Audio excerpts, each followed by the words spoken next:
Hi, everyone. Welcome back to another live session.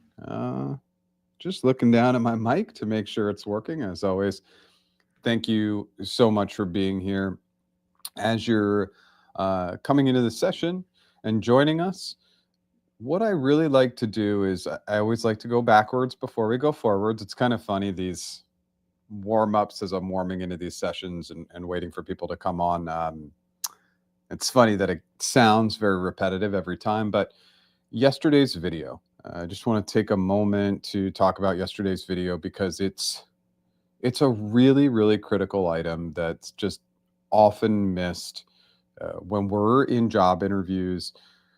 The default mode is still going to be behavioral questions, right? And so if you have an opportunity to check out yesterday's video, I really focus in on the testing and execution stage of our actions when using the STAR method. And I hope that over time, my learnings by chatting with you, the audience, and working with, I think I'm at over 3,000 clients now, or 3,000 client sessions, that I'm learning a tremendous amount every time. And so this missed piece, or like the missing piece of the puzzle, is we front load our behavioral answers. Specifically, what that means is we talk about those initial conversations, the research, the planning, all those items, but we don't actually talk through our execution. And when you get into not only what you did to execute, but how you executed, your likelihood of success in having strong behavioral answers is escalated significantly because they're picturing you actually executing on initiatives, programs, projects with clients. And that piece, it's missing all the time. I see it just thematically. What happens with my clients happens over and over and over and over again. So, just if you haven't had a chance to check out yesterday's video, definitely do it. It's a short video. I think it's barely over 5 minutes. And again, I would speed me up. I always I always speed myself up and watch all my learnings on 2x. So you can definitely speed me up as well. So as we're warming into this session, today we'll talk a little bit about the value of degrees and what the future state of the world is looking like with degrees. And it's very relevant for me. I'm going to be at the biggest college conference in the US next week in Philly. And so I just want to be talking through, do you still need a degree? Like, what is the future state of degrees? And the outlook isn't super positive for colleges. I think we're going to be heading into a very different state of things moving forward. So would love anybody's thoughts, opinions on whether we still need a degree. So what I want to do is I'm just going to prompt on my services really quickly. We have a small audience today. So in our downtime, we'll talk about this degree item, but hopefully we can get enough engagement to keep the conversation flowing with just a general Q&A. If this is your first time here, my name is Jeff H. Sipe. My business is practiceinterviews.com. And I have a bunch of different services. The one service that I really want to push, because the price point is so valuable, is our app. We have put so much time, effort, and money into this project, and we're really finally and candidly achieving and at a place where I'm really happy with the product. We're going to continue to build and customize and optimize, but we're really at a point where the product is hitting a really nice place. We've been live for 15 months. And so it's just, we've brought the price point down. We've built an interview academy. We've done a million things that are just going to make it really easy for you to use. And by the way, it's free. Secondarily, I'm still doing one-on-one interview coaching, one-on-one negotiation coaching, still rocking those compensations. And then one-on-one career strategy, which is resume and LinkedIn. And obviously it's surprising in those sessions how much time we spend on LinkedIn, but that's the thing that works for you while you're sleeping, taking walks on the beach, watching Netflix, whatever you like to do in your downtime. So always a strong recommendation. I go live 9 a.m. Pacific time every Tuesday and new original content every Monday. And I'll let the community know when I'm not going to do those things. So let me let you know right now, probably not a long form video. And no live next week, as I'll be at that college conference in Philadelphia next week. It's called NACE if you want to check it out. but super excited. Myself and my head of dev are headed there, and we want to see if we can inspire colleges to use our app, because we know we've built in the right tech in comparison to some of our competitors. So it looks like we just have a few hellos. I'm just going to say hi, and then we're pretty slow today. So any engagement, this is a general Q&A, any questions, any comments, everything's on the table. So let's get the conversation rolling. Hey, Daphne, thanks for being here, as always. David, good to have you back. Hi, everybody. Hey, Liz, Sarasota. Hopefully, maybe not for too much longer. Hey, Jeff, just want to thank you for all your amazing videos. Awesome. Just joined Google at their Singapore office. Amazing. Congrats. Always, I just love the gratitude. I think that people don't get the gratitude that I get, and I'm appreciative, and I practice gratitude every single morning when I get up and I do my yoga. I practice gratitude in the middle of that yoga session every morning, because it's so valuable. So thank you so much for coming in and letting us know. Singapore has a ton of advantages, right? It's a little bit of a tech hub in the region. It's obviously a very beautiful city. And you just have lots of opportunity, and it's a high paying. I know Singapore is very expensive, but it's a high paying market as well. So that's great. Okay. Wow. It's really early to be at less than 7 minutes and no questions, but please, as you're coming in here, anything and everything is on the table, and we'll talk a little bit about, do you still need a degree? We're definitely slowing down a little bit too, as we hit summertime. These sessions will get a little bit slower, and always my goal is to go for an hour, and usually we get there. 95% of the time we do. So yes, and congrats, Tan. Thanks for that, Daphne. So degrees. Thanks, Daphne. Just wanted to pop. Yep. So degrees.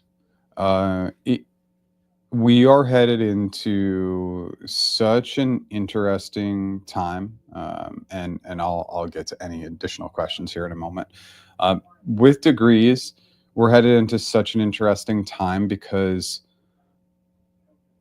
while this isn't meant to be like gloom and doom, like we could be in a state where in 5 years, like we don't need higher education anymore, and that's kind of scary, because I'm going to this big college conference. I'm going to this big college conference next week, and talking to them about that and the future state of education, and how open-minded they are to the idea or concept that higher education could completely disappear, will be just such an interesting topic. Like, are they willing to admit or embrace it, or figure out how to pivot and change now? How do we teach students? Uh, how do we teach students when AI can answer all the questions, which it already can do right now, right? And we can argue whether everything's perfect, which it's not, but it's going to get there really, really quickly. And I think we need to continue to talk about the job market, degrees. All these conversations need to be around AI. I think in 5 years, there's definitely potential in the next 3 to 5 years that we're all not employed. I mean, again, it's not a gloom and doom. It's just a reality, and how we adapt and adjust and fix our time based on the fact that we can automate every aspect of our life will just be a very, very interesting conversation.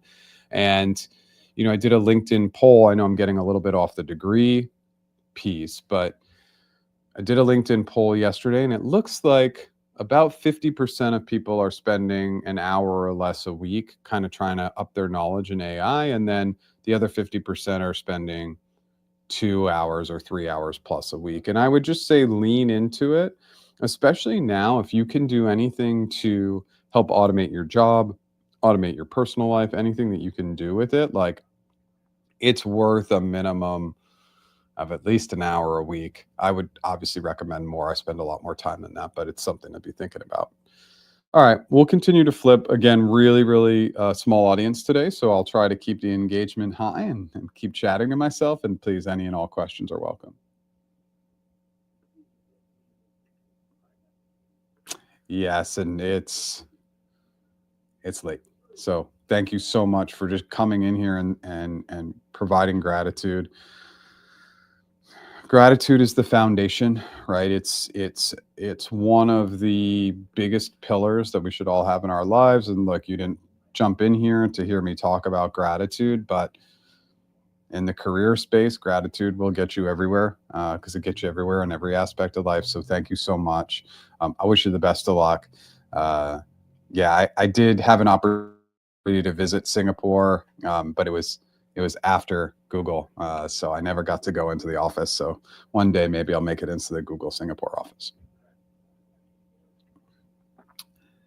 Any tips on finding relevant contract roles, part time or full time? This is a fantastic question, and it's challenging, right? So what I might recommend, and I actually haven't done this because I haven't done job search for contract roles, but I have tried to do it through Google through a Google search, and occasionally you can find items, right, using like Boolean and caps and quotes, you can find contract roles.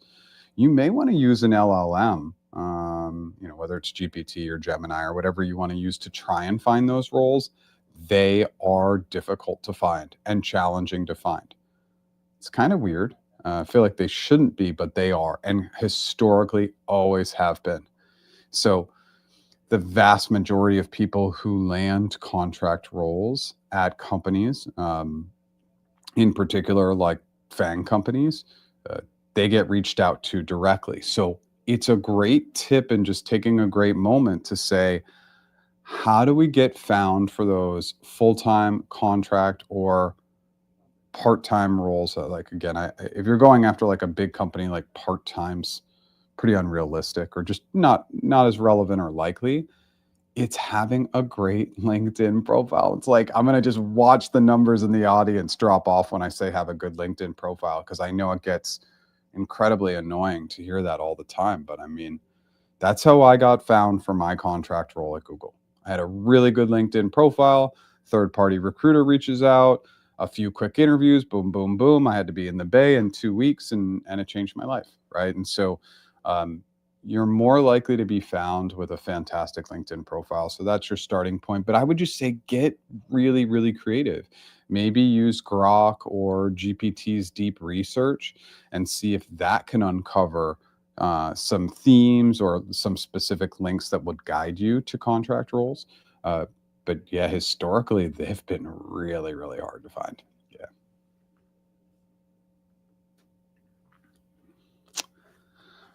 Okay, Liz, I've applied for a role that is right up my street, but I don't have any contacts at the company.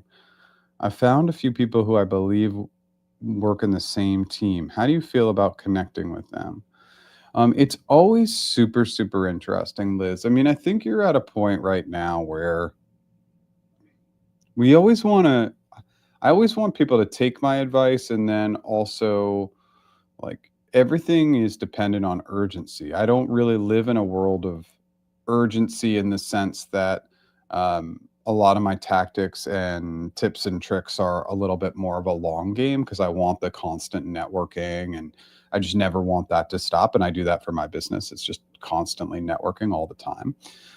But I think if you're going to connect with them, again, let's think about the method. So I would definitely recommend connecting with them in a give first model. Like, hey, like I'm connecting with you and a few others at your company because I found this fantastic article that I wanted to share with you and a few of your members of your team that I thought would be super, super cool. See if any engage with you in that way. And then if they do, maybe you can say, hey, like I actually have a similar background and I may be interested in chatting about this role. The thing about LinkedIn before interviews is like if it's for a specific role at a specific company, it's like sometimes people don't like it. But I think in this specific instance, Liz, I would just say get after it. I would just use a give first model and see what kicks back. And then you want to express your interest and learn more about the day to day. But if you say, "Hey, I'm interested. Tell me more about this, and let me find out more about the day to day," it's not a good opening. And we want to recognize that, hey, like there's an opening, there may be an urgency. So If that strategy doesn't work, of course, try something else. I don't want to push you down a path that doesn't have the urgency you need, but I also want to recommend, like, fine, reach out to them today. Find one relevant article that you think would be really cool, article, video, some tidbit, some piece of knowledge that you think you could share that they might find valuable. Okay, and last month you managed to get a few screening interviews, but did not advance in any of those situations. So I learned two things. Competition is fierce. They were screening folks out because they had too many applicants, and I cannot wing it. I'm sitting here with your upgrade page open, ready to practice consistently and do the work to get to work. We don't know. I'm pretty confident that interviews are going to change drastically in the next 3 to 5 years. I mean, I'm thinking really like, and I've been mentioning this over the last few weeks, like AI agents talking to each other and establishing that there's a really strong fit, background, personality wise, project based wise, whatever it might be. That agents are talking to each other, and then maybe we just go to half an hour hiring manager conversations. That could be pretty soon. It may not be 3 to 5 years. It might be later this year or next year. I think that that's a real possibility. And then people who are showing they can build AI agents are going to have an advantage because those AI agents will get prioritized. So it's kind of like a weird future state of things. But today, where we're sitting today, right now, June of 2025, you still got to go and you got to chat with people. And nothing replaces the practice. Shoot the free throws. Everybody knows I love basketball analogies. I play a lot of basketball. And the reality is you just have to put in the work. And it's like winging it. It's like, yeah, practicing for interviews sucks. Nobody likes doing it, and nobody will do it in their downtime. It's not something that when you're actively employed and happy, you're practicing every week. But it's just such a huge game changer. It's like, it's not a lot of hours. Yeah, could you spend 10, 20, 30 hours? Is that a crazy amount of time to change our lives? I mean, I don't think so. So, yeah, just something to keep in mind, Liz. Put in the work. I love it. Okay, David, you applied for a role via referral, got a rejection email stating we had a candidate chosen before we were able to review your app. Okay. Do companies set a max number of applicants they'll consider and then ignore the rest? I don't believe so. No. I think that probably was just my best guess for you is that it just was a timing issue. And timing's everything, right? In every aspect of our life, timing is so critical. And so, yeah, I do not believe a max number of applications. Now, that could be a max number of applications, like on LinkedIn, they hit 1,000 applications and then they shut down the job post. I mean, something like that, sure.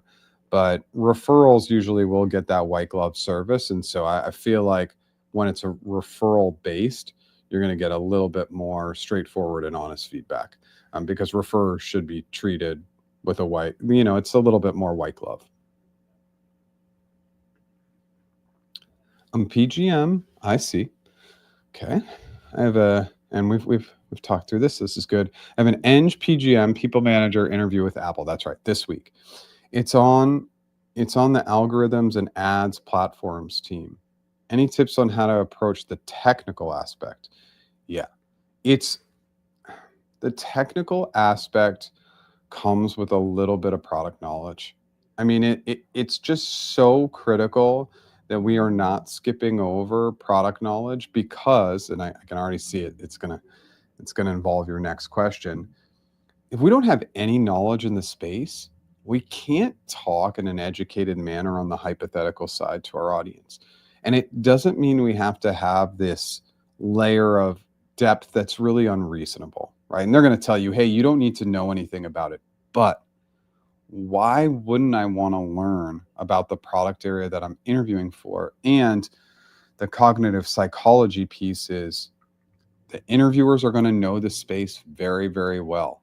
And so, like, us not knowing anything about the space will be a downtick. Okay. So I think spending a little bit of time learning about how the ads platforms work on for Apple specifically would be definitely a really, really good use of time. And is the CFAS the best approach for hypothetical questions? You know my answer to that. Of course it is. Of course, because it's the only time, I mean, if an interviewer shuts us down, says, hey, like, don't clarify, like, stop providing an outline, like, I hate your assumptions, just solve, okay. But if we go through the process of discovery, clarification, framework, providing a very organized outline, assumptions, so that they can get here, and then solving based on pieces, it's a tried and true method. It works, right? And so many of those items that have been built into CFAS are all brain science, cognitive psychology, like teaching people how to connect with their audience, because the reality is interviewers aren't that excited to be there. So, like, knowing that, and especially as you're going into some of these FANG interviews, and I don't even know what we're calling it now, so I'm just going back to FANG. I'm just going to use FANG from now on. But going back to those types of interviews, it's sometimes candidates are very surprised that their interviewers aren't that excited to be there, that they're not really paying attention, they don't have good awareness, etc. So CFAS will really bring out some of those details and get them to pay attention.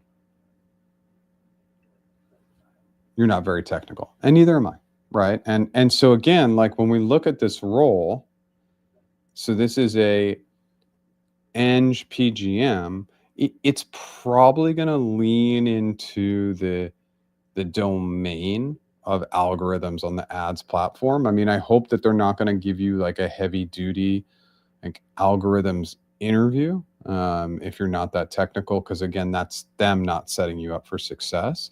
But you just basically want to take the interview, manage what you can manage.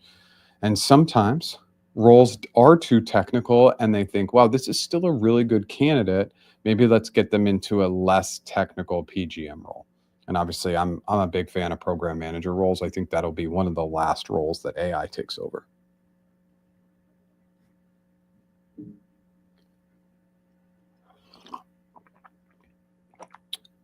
Okay.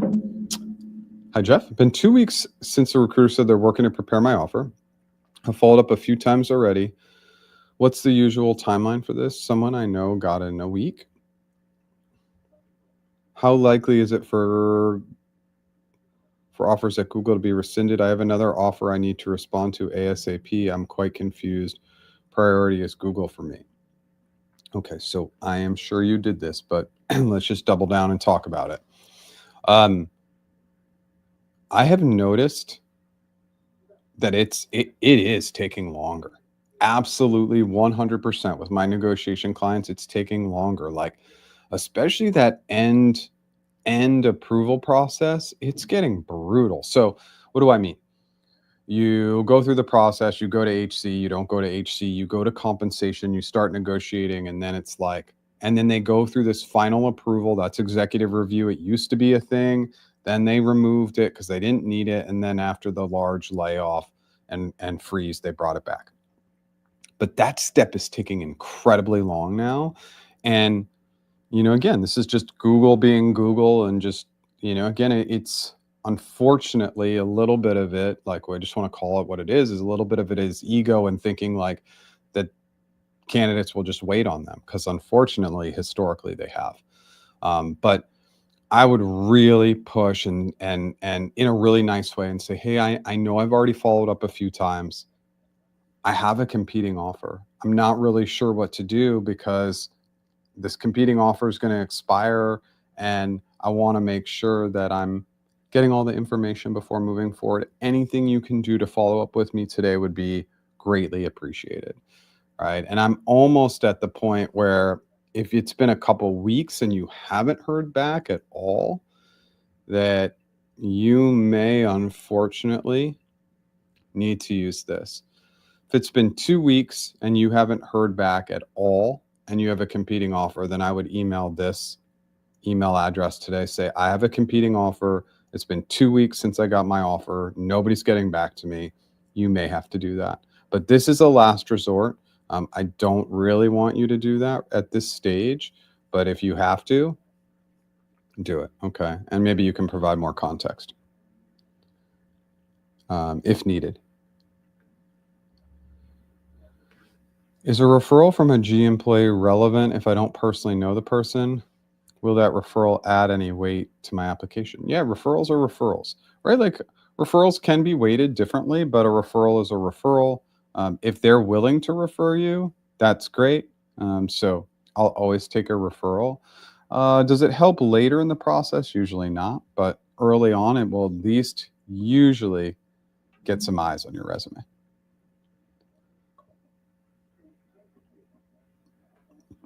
I just wanted to let the folks on a work visa in the group know that my offer from a Series A startup was rescinded in the middle of the H-1B work visa transfer due to being on a work visa. Oh boy. Despite having crushed the interviews and solid feedback due to a fear from the employer on the administration's policy for visa holders, tread carefully. Luckily, I have a job. I am so sorry to hear that. It's just really unfortunate. It's a mix of bad policies and just a little bit of employer fear. Unfortunately, that's a bad combination. It's tough. It's unfortunate that the sponsorship programs, which have historically just been so strong, yeah, there's no words. I'm really sorry to hear that. Thank you. I'd love to inquire about one-on-one LinkedIn coaching. What's the best way to get started? If you're open to it, I'd appreciate a rough idea of costs and turnaround time for a profile update. Yeah, so you can check out all my services at practiceinterviews.com. And this would be a career strategy session. Turnaround time, I always have a 24-hour SLA. So like usually when I do the resume and LinkedIn career strategy sessions, like obviously like it can't just end there. Like we got to keep going, right? So we keep going we do the initial review and then we'll do follow-up reviews, but always a 24-hour SLA. And usually that 24-hour SLA means I will respond within 24 hours with a Loom video. And if I can't do that, I will simply say, acknowledged, I'll get to it tomorrow, but it's always a very quick turnaround time. Something I have to offer my clients. Yeah.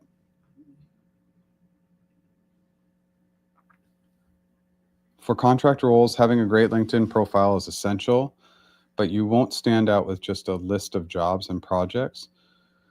You'll stand out here if you manage to consistently publish content that is useful to many in your subject area and that shows your expertise.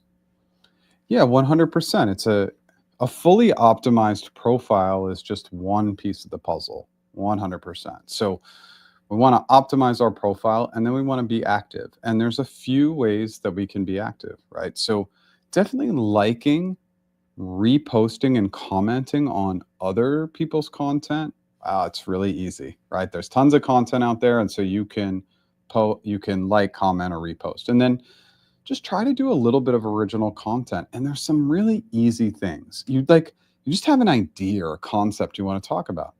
Just talk about it and either have like GPT create an image that aligns with your quick idea, or just do a Google image search and throw that image up there, right? I like images that are not disconnected from your post. A lot of people do selfies and it's like, what, the selfie doesn't have anything to do with the post. It doesn't make any sense. But staying active, the algorithm supports activity. And so always being active is absolutely a really great item. Great tip. Thank you for that. Third thing I've learned in recent weeks is speed is critical. Seems like pipelines are filled before jobs are even posted. Just my 2 cents. I'm only applying to a very few roles and I do not have much data. No. Speed is, Liz, you're spot on. Speed is absolutely critical and paramount right now. It's so funny. It's like there's a jobs report that came out today for the U.S. That said, like, there's more jobs out there, but there's more layoffs. This data is getting really bad. The job market is rough. If you're here, and you're looking for a job, you know it. It is so competitive, and it's hard to even get interviews. And that was always the case, right? Especially for the elite companies. It's always been competitive, and it's always been a tough market, but right now it's incredibly challenging.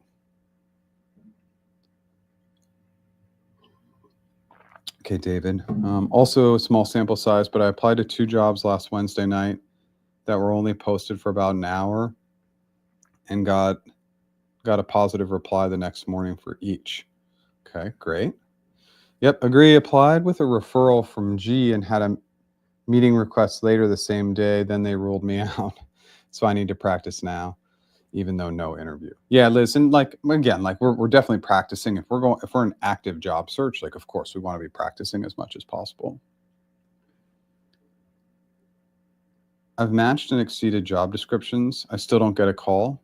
I'm not even concerned about the interview. I need a call first. Well, I mean, let's talk about it, right? Like you want to be ready. You always want to be ready. So like being ready for the interview when we get interviews, like sometimes the pace that companies want to move at because of the number of applicants, like I do want you to be prepared for interviews, but of course, like I want you to do what feels right for you. If you've matched and exceeded job descriptions and you don't get a call, if applying is the only method that you're using to get in front of jobs, I just strongly recommend considering other options, which is networking with the Give First model on LinkedIn, looking at and identifying your dream companies and writing LinkedIn recommendations for previous coworkers who are now at some of those companies that you want to work at, going to networking events and only giving and not asking for anything, writing one-page business plans and sending those off to people who you think might be hiring managers. Like, I think what's happening, and I can't speak to your specific scenario, but just in general, if our default mode is only applying, the default mode will be no job. There's just way too many applicants these days. I think it's 3%. So 50%, let's just talk about the math, right? I can't say 3% and not validate it. So 3% of people are getting jobs through applications. What are the other percentages? Well, 50% of almost all jobs are going to be sourced or recruited, right? There's just so many sourcers, recruiters out there trying to find people. So let's remove half the jobs that way. And then, and of course, they're going to be sourcing their internal databases to look at previous candidates, et cetera. Then, so that's 50%. Then 20% are just going to be internal transfers. 20% of the jobs are gone because of internal transfers. Now 70% of the jobs are gone. Then we probably do another 15% are referrals. So now we're at 15 to 20% are referrals. So now we're at 90% of the jobs are gone. And then there's the people who actually network their way in. So let's even say that's around 5 to 10%. You can see where I get that 3% number. It's definitely less than 5%. So job applications, again, I don't think are a great way to get a job. I know they're not. And so it's just one recommendation that if you are really a strong match, try creative ways. And I know it's just so easy for me to say that, but hopefully a couple of those ideas will help. Scheduled, okay. Need one to ace and get ready. Ace, in contrast, I usually wait until the practice process starts. Yeah, and again, Liz, so much of this is it's just putting in the work, and sometimes, these items, getting the coaching, getting the things you need will get you in the right mindset and make the prep and practice more efficient. Jeff, after almost 1 year of joining Google, they're hinting my promotion from IC to manager. Amazing. Oh, no, not amazing. Okay. I'm pushing back on this, but in case it happens, do you have any advice for a fresh manager to thrive? Okay, let's go to the second piece. Understand the different orgs at Apple might have different cultures. I want to hear your viewpoints in general because I don't think I'm ready for it yet. Okay, so this is a great question. So first things first, natural progression isn't always management. It's like one of the biggest failures in corporate America is to assume that a high-performing IC should be moved into a leadership role. Management is hard. People are hard. It's a tough job. Like, not all of us want that. I thought in my career for years I wanted that.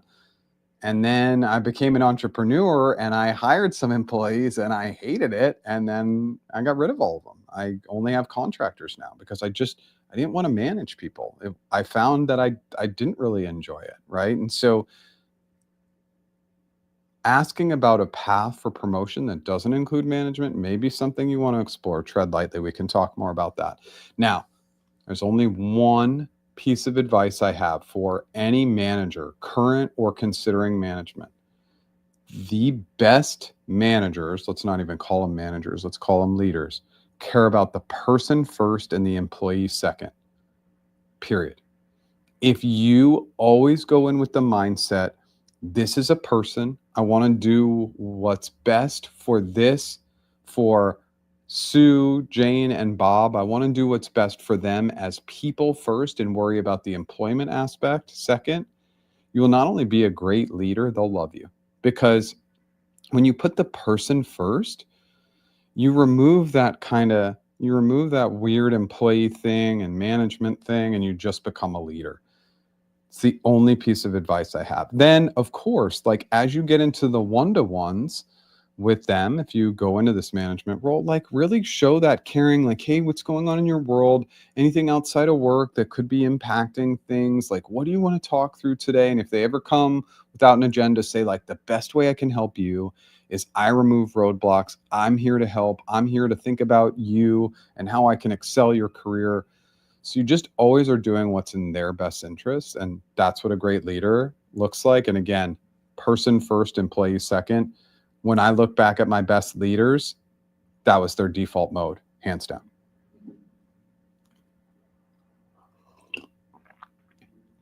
Liz Myers, yes, I have typed out the best examples in a Google Doc, tied them to different types of STAR questions, reread them over and over, and it's helped me more easily be prepared. Maybe that'll help. Yeah. And so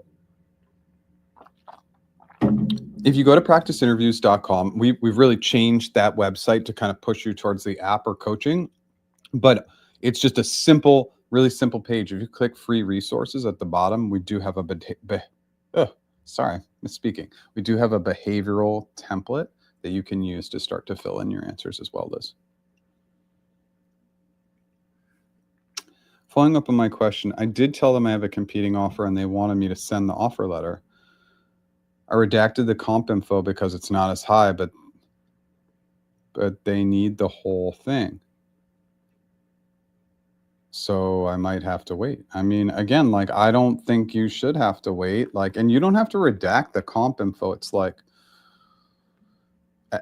I don't think you need to do that. Like, competing offer is still an offer that you're considering. And if they're like, well, we're going to pay you better, it's like, well, okay, well, that's fine. But I still want to go forward with a new job. So I still think you should be pushing. I've shared the competing offer details. Like, this company's not going to let me wait. And here's the other thing. I know that this is like a bad practice, but we just need to talk about it. It is an employer's market, not an employee's market anymore. And it will be an employer's market in perpetuity. We're never going back to an employee-based market that I can see personally. So what does that mean? You should maybe accept this other offer, put a start date out a little further, and then if Google comes through, just decline the offer you accepted. I know it's not a great practice. You'll definitely burn a bridge. You'll never get a job at that company ever again, but we really need to protect ourselves in this current economic landscape because these companies are not going to protect us. They will fire us, get rid of us, do what's best for the bottom line. And you'll see that with automation. These companies will become way more profitable with less employees. So you need to protect yourself, something you should be considering. Yep, thanks. I'll do the same. Appreciate your support. Where do you stand? You're in the process. I applied for my best role yesterday. So different thing to try, tough, but might be uncomfortable. A friend of mine found her job at Cognizant by posting her life job status in her town's Facebook group, and a VP in her town saw it. replied to her, stay connected, and he helped her to find a job. Definitely takes putting ego aside. The whole town will know your status, but it can be well worth it. Okay. And then I'm just going to keep going and then I'll go back. Still on search early in the process for 2 places and have started prepping for a complete career change just to have my back pocket. Tough, but got to do everything you can. Thanks for that, David. Yeah, and like there are just so many ways, and let's just go back to this for a moment. There are just so many ways to be vulnerable, be uncomfortable, and stretch, right? And so I think that's like the open to work banner, right? It's like people are like, "Oh, I don't want to look desperate." It's like, okay, you don't want to look desperate, but it's not about the recruiters and hiring managers seeing you're open to work. It's about your network seeing you're open to work. And that's why anybody who says don't use the open to work banner, it's like they've forgotten about the most critical piece, your current network that actually wants to help you. Recruiters and hiring managers, maybe not so much, but we need to be announcing. And that's another piece what we can put on LinkedIn. We can be vulnerable in the about section to talk about our job search and our job journey. We can do posts that show vulnerability on LinkedIn in our job search. But I would say I am less empathetic to the 1,000 applications and don't have a job. Like, we want to tell our story, but we also need to be really creative in how we job search. Thanks for that, David. Really cool. Read your LinkedIn content suggestion. What do you recommend for me? I have 18 years of cybersecurity, developer expertise with go-to-market, and you want to pivot to AI. What kind of content do I post to gain recruiter and HM attention? Been taking AI courses and educating myself. So absolutely, like every time you get an AI certification, add it. Start looking at the correlation of AI and cybersecurity because there's a nice kind of mix there.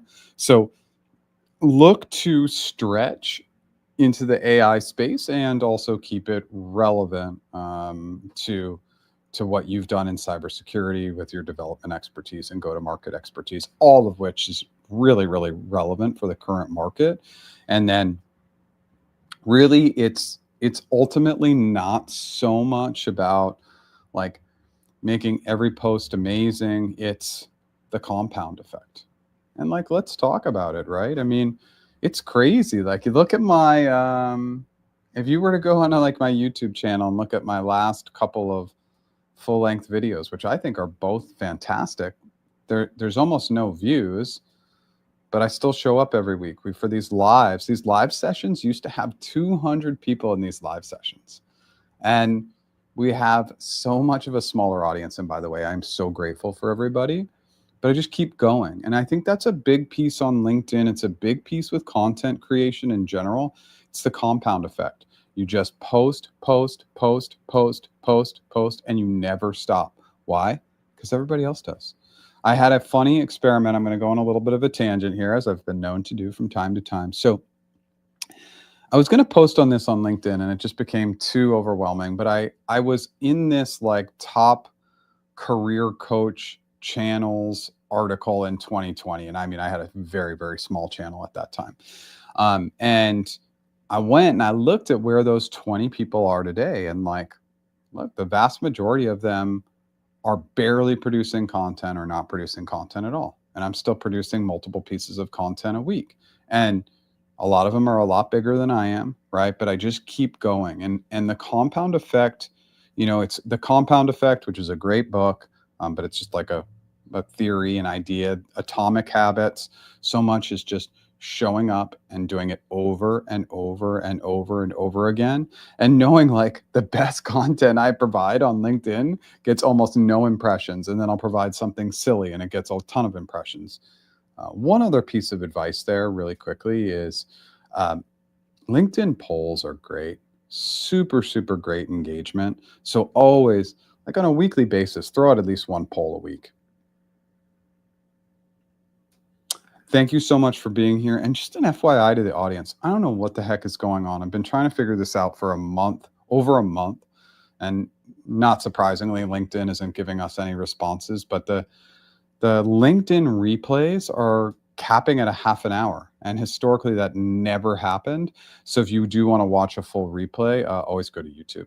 I don't know what's going on with LinkedIn. I could complain, but we all could complain about LinkedIn. Let's go here. Liz, I've used a ton of referrals, even for jobs I hit every basic and preferred qualification, still get nothing. Got to try everything. Yep. Not sure if you're a reader, but a book called The First 90 Days highlights what to do for success in the first 90 days of a leadership role. Oh, okay, amazing. Always love the book recommendations. So thank you so much for that. The First 90 Days. And there's also another good book, although this is a little bit might deter in the wrong direction, which is The 9 Lies About Work. And lie number 6 is that we can accurately rate or judge others. We can't. We rate and judge others favorably when they align with the way that we think. But when they don't align, we look at them negatively. That's why anybody who's here, you might have had the same job and 2 different leaders, and you were great under one leader and bad under another. It had nothing to do with you or your performance. It had to do with their leadership style and how they looked at things. And remember, if as we get older, especially, we have billions of these unique moments in our lives. And is it billions? I don't know if that's too big of a number, but we have all these unique things that happen in our lives every day that shape us. And so, yeah, they've basically statistically shown that people cannot accurately rate or judge others. So that makes the leadership manager role even harder. And adding more people to the puzzle just makes it worse, not better. It's really interesting. Lie 6, 9 lies about work, and you can see a 5-minute clip on YouTube of it. It's crazy. Okay, thanks, David. Amazing. Thanks for that. Why do you think employers are telling candidates it's an employer's market? Doesn't it encourage applicants to be more selfish, which is a quality they wouldn't like? It's so effing obnoxious that these companies are saying it's an employer's market. Google's doing it. So I've heard hiring managers say that to my clients. I've heard recruiters say that to my clients. You want to talk about a lack of awareness, empathy, kindness, all these things. It's one of the most obnoxious comments you can make. And making that comment shows us an incredibly low emotional intelligence. If anybody tells you it's an employer's market over an employee's market, it's a flag. Super low emotional intelligence. You cannot be saying that statement. That's basically a big F you. That's what it is. That's exactly what it is. And I just every time I hear it, I cringe. And yeah, it's if you're hearing it from a company, hey, maybe we get a job and maybe we get into the process and they start saying that we don't like the company, we can give them feedback and say, don't ever say that again. Learn how to speak in a more gracious and kind tone. And so we would put it on us. Remember, you never want to say you. So you say, the way that I experience that comment is I experience that comment in a way that doesn't feel great to me as a candidate and somebody who's looking for a job to be told it's an employer's market.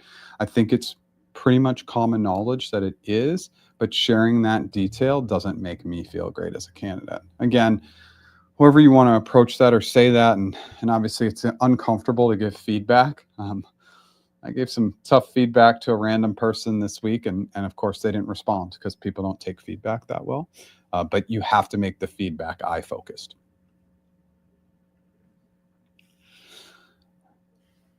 Just want to say that your method for behavioral interview works. Amazing. I joined Google 6 months ago. Still to this day, I use some of your frameworks in my team meetings and sync. Thank you for everything. Thank you so much for sharing one of the weirdest and coolest items that I've mentioned a million times is I never realized the correlation between interview skills and how it just helps with our overall communication skills, how we share information. And it really, really does. I mean, I've outlined a book talking about how we use these items in interviews and how interviews directly correlate to just basic communication skills. I've outlined a couple books, which I'm going to do in a future life, hopefully just a couple of years from now. But that's one of them. And yes, providing really clear outlines, like our framework is an outline. So when you go into a meeting and you're organized and you say, hey, I think the 5 critical items we want to focus on are boom, boom, boom, boom, and boom, you set a very clear agenda. And so there's just all these little tips and tricks. A lot of the other items that are correlated from interviewing to basic communication is so many people misunderstand excuse me, misunderstand you because we need brevity and specificity. And that's a big part of interview answers, is being brief and specific. And I think that's a common one that if we take that as a default communication skill, will work in all environments. Thank you for that. David, congrats. You're on your way. Stir up waters to catch fish. Encouraged by your feedback. Sounds like we're at a similar stage. I plan to practice and burn off and have faith. Yes, amazing.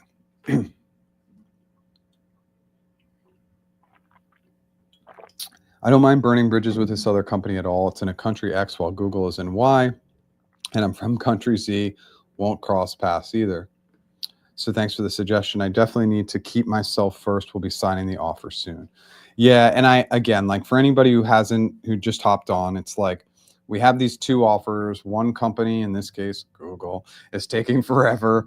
And so sometimes we just need to accept the other offer, set out a start date that's a little farther out than we would normally put, and then we decline that offer when we get the other job. And it's an employer's market. So if it's an employer's market, let's burn bridges with them. They are not going to treat us right for the rest of time.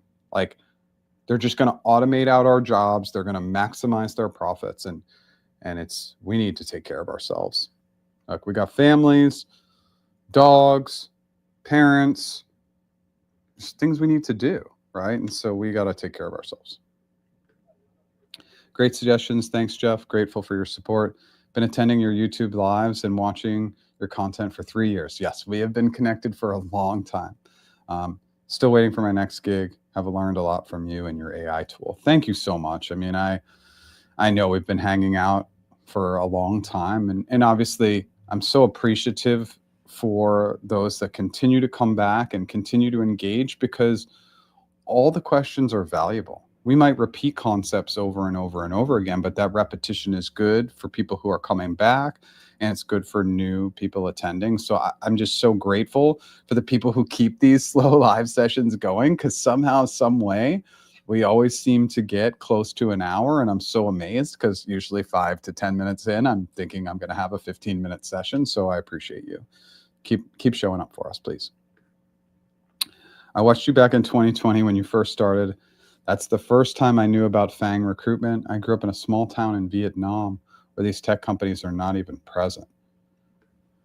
So in 2020, I went to Dublin to study and watched your channel and prep for FANG interviews with a business background. I failed for 4 years straight. Now I'm at Apple facing a promotion that I'm not ready for. I just want to say thanks and don't stop making videos. Thank you so much for that. And this is what it is, right? This is life. This is just showing up and being persistent and being disciplined and just continuing to try and work hard. And I think everybody here probably knows I work pretty hard, right? And I just try to show up as much as I possibly can. And that's a big part of it. I mean, I work 7 days a week, and like some days are just terrible. Like, I literally feel like I accomplished nothing. And then the next morning, I wake up, I go through my routine, and I show up to work, and I do it 7 days a week. And I wake up and I show up and I do it and I do it and I do it. And hopefully, like, you're hoping for these great moments. And I'll tell you, like, I had great years. 2020, 2021, and 2022 were great years.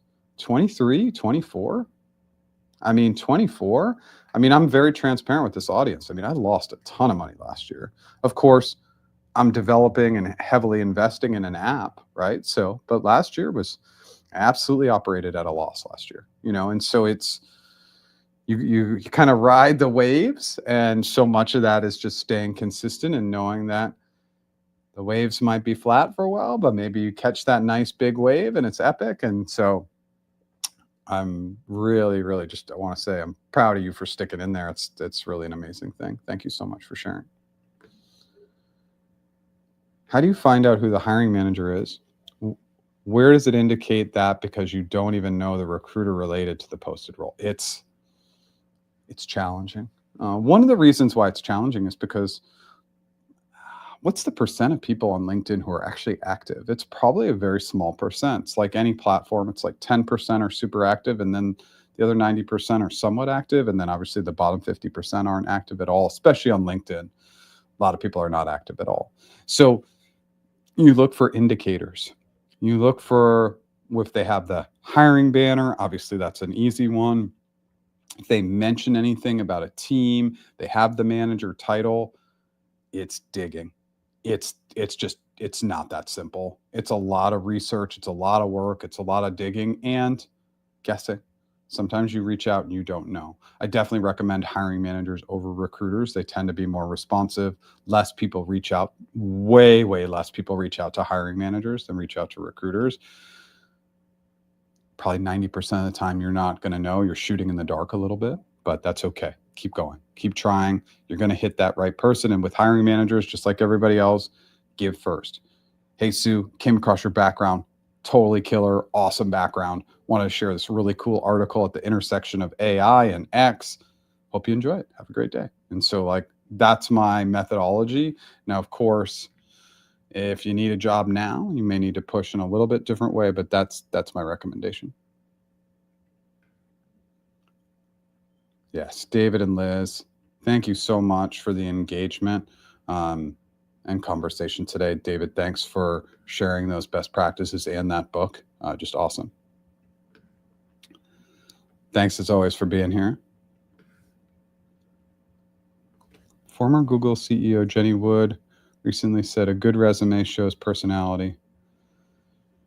She chose a resume in constant pursuit of the perfect oatmeal recipe. Do hiring managers think the same? I don't. I don't think that way. But I also think that there's rules for a resume, and then being rigid or having rigidity. It's like, hey, like have a little bit of fun with it. Have a summary section, have your experience section, have your education, have a skills section. But if you want to add a little thing here or there, like do it. Like, but I don't like creative resumes. I am like a true standard, tried and true. Maybe the summary section is kind of like the one thing that's a little bit nuanced or different, or you don't see all the time. But recruiters have limited time. I don't want them searching for the information. I don't want any creativity. I want to put the information in the exact place that I know they're going to see it. And it's boring, but it works.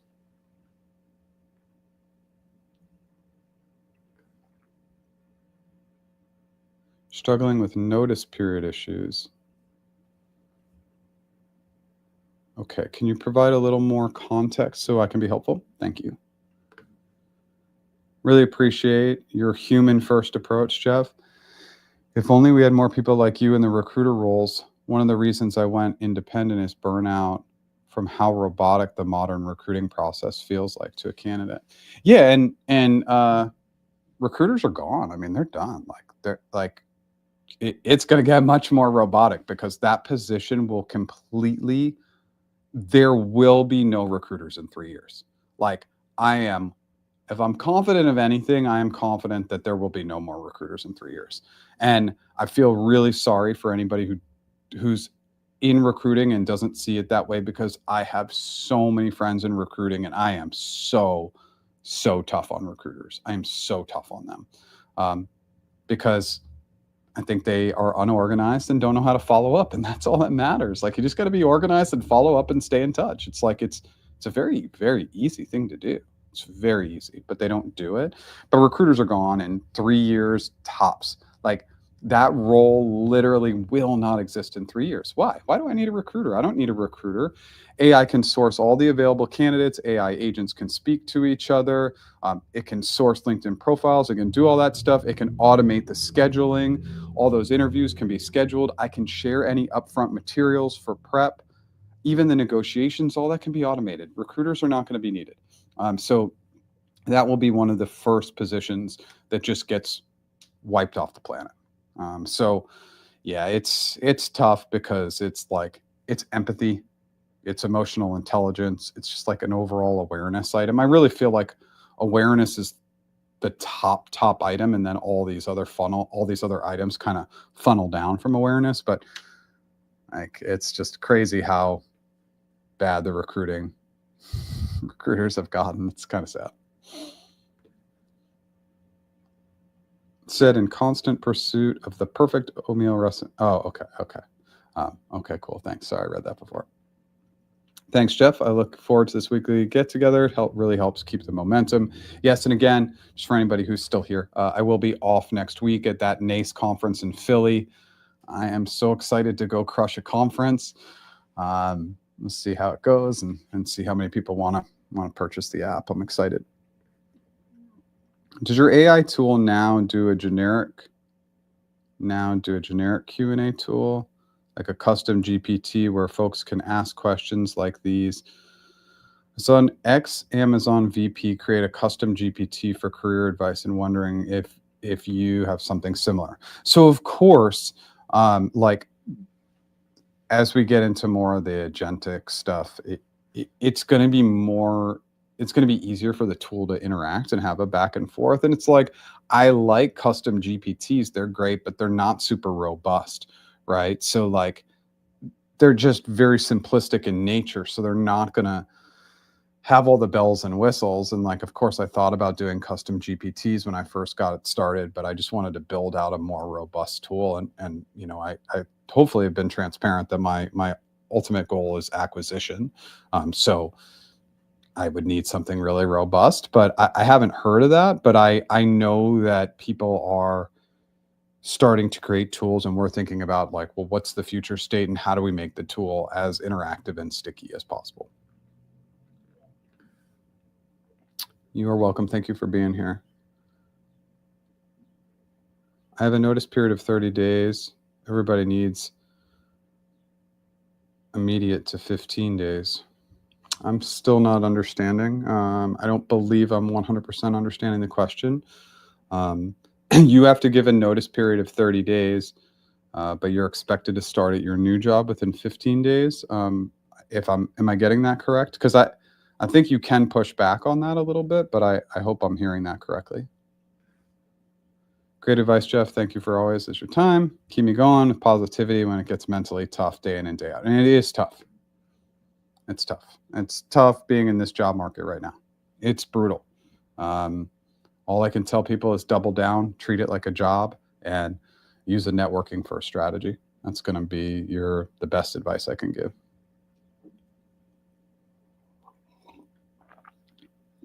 Yeah, it's really, really tough right now.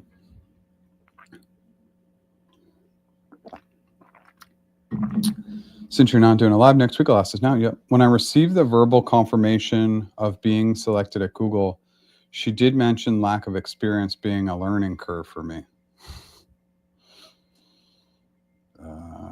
Okay.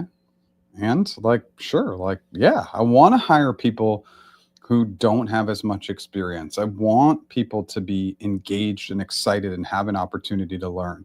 If you meet all the preferred minimum qualifications, you know all the responsibilities, you're probably not going to be that excited. I want somebody to learn and grow in the role. I'm afraid it might impact for when I negotiate salary. Do you have any suggestions? It's for an account manager position, entry level. Yeah, it doesn't impact anything. Don't even worry about that comment. First of all, that comment's obnoxious and doesn't have any place anywhere. It just doesn't have a place. So it's just ridiculous, first of all.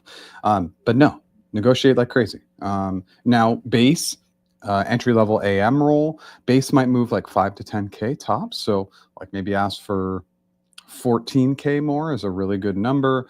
On equity, try to double or triple that equity in your ask. I mean, my ask would definitely be triple the initial equity. If they haven't given you that number, try and figure out a number that's like relevant, or try and have them go first.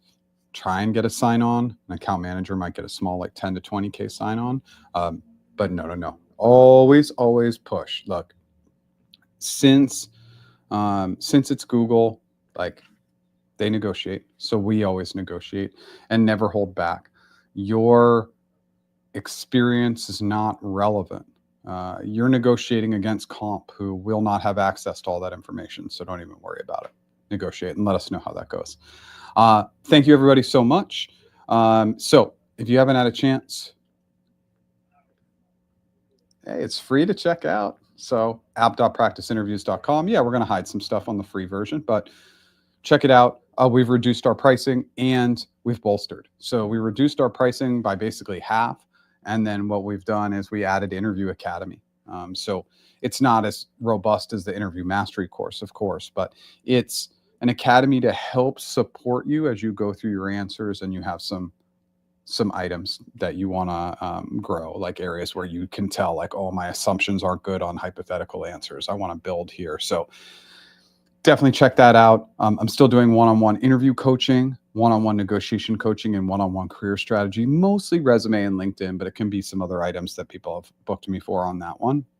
Still have our Killer Interview Mastery course. Updated the modules to have AI back in October. I was really happy with that lift. It wasn't good enough without it, so now it has it, which is amazing. I go live 9 a.m. Pacific every Tuesday. New original long form content every Monday. I'm going to try to produce shorts now every Wednesday, Thursday, Friday is the goal. So 5 videos a week. I'm trying to up my game a little bit. Shorts are performing really well, so I'm going to keep trying. I will be off from all content next week. I'm going to be at that conference in Philly. It's called NACE, and it's the biggest college conference. And I'm hoping that colleges see the value of my app. I am going to answer these final questions or just check in with these final items, and then I'm going to bounce off. Thank you so much for being here. Thanks, Edward. Thanks for being here. Thank you. Thanks, everybody. Thank you so much. I'm going to go crush NACE, and I will be back in 2 weeks. If anybody has any ideas or thoughts, share them with me on LinkedIn or in the Slack community on how to best crush it with colleges. Thanks so much, Daphne. Thank you so much, everybody, for being here. Have a fantastic day, and I will be back in a couple weeks.